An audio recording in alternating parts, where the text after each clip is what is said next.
In today's GeoSnap, we're going to take a look at how you can use the Extract Data tool in Map Viewer to get out a subset of your data. As you can see in my map, I already have some demographic data added from the 2021 census. As well, I have the analysis pane open here on the right. We're going to choose our tools, come down to Manage Data, and choose the Extract Data tool.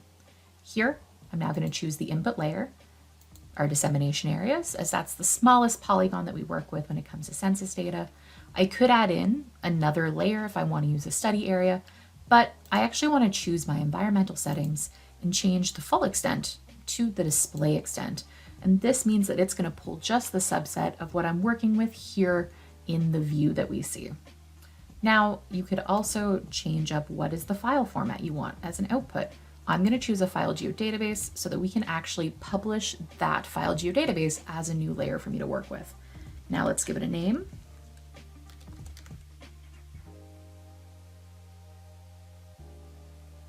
We can estimate our credits, and here we'll see that it costs less than half a credit to run this. And now we'll hit run.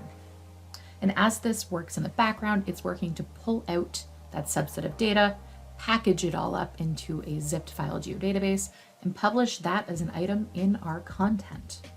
Now we can see that it has succeeded, come up to our analysis history window, choose to view the details, and I can see that it's published this file geodatabase for me, and I can open the item details page.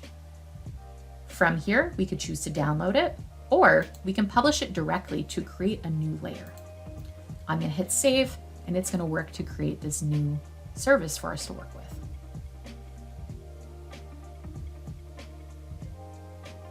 And as we can see, as it creates the service, it does list in our summary that this is a data set that was extracted using the Extract Data Analysis tool.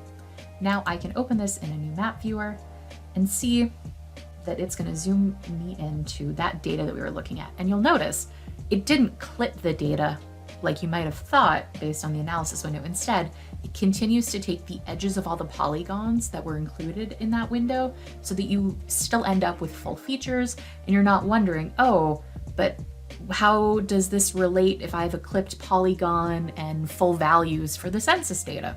It preserves all of that for you, which is really handy. And that's how you can extract data in ArcGIS Online using map viewer analysis tools without having to open any desktop products. Let's see how you use it.